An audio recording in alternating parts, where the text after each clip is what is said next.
শুভ সকাল বন্ধুরা। রাধে রাধে। ভগবান শ্রীকৃষ্ণের অমৃত মধুর বাণী শুনি।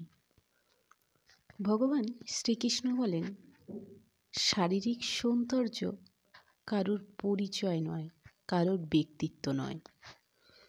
শারীরিক সৌন্দর্য নিয়ে গর্ব কখনোই করা উচিত নয়, কারণ তা তোমার দ্বারা সৃষ্ট নয়। তুমি যা সৃষ্ট করতে পারো তাকে নিয়েই গর্ব করো। আর বংশ নিয়ে গর্ব কখনো করা উচিত নয়, কেননা তা তুমি নির্বাচন করনি, তা সৃষ্টির নির্বাচন। গর্ব যদি করতেই হয় তা তার উন্নত চরিত্র, ব্যক্তিত্ব নিয়ে গর্ব করো, যা তোমার দ্বারা তৈরি। তাই সৃষ্টির নিয়ম অনুসারে তোমার গর্ব কেবল তোমার ব্যক্তিত্বের উপর করা উচিত, যে ব্যক্তিত্ব তোমাকে অন্য সকলের থেকে আলাদা। আমরা আমাদের চারপাশে নানা রকম মানুষ দেখি।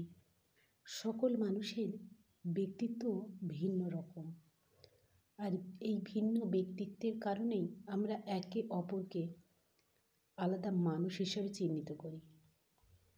তুমি সবসময় মনে রেখো, অকৃতজ্ঞ মানুষ কখনো তোমার ভালো বা তুমি তার যতই ভালো করো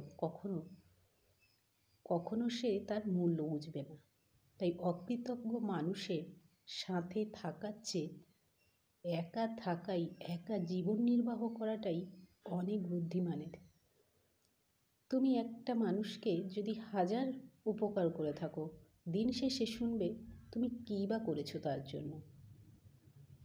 অতএব অকৃতজ্ঞ মানুষ যখন তুমি জানলে সে মানুষটা অকৃতজ্ঞ, তার থেকে দূরে সরে যাও। তাতে তোমার কষ্ট হবে হয়তো, কিন্তু শান্তি তো মিলবে।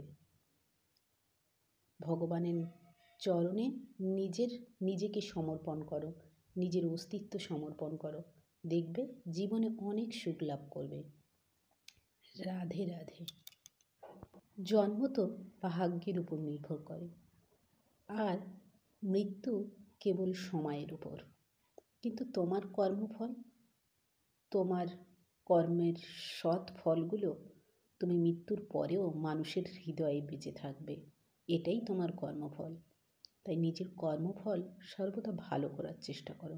তোমার কর্মফলই তোমাকে আগামী দিনেই মানুষের মনে রেখে দেবে। তোমার কর্ম প্রচেষ্টাই তোমাকে সঠিক পথের মাধ্যমে জীবনে উন্নতি সাধন করবে। রাধে রাধে।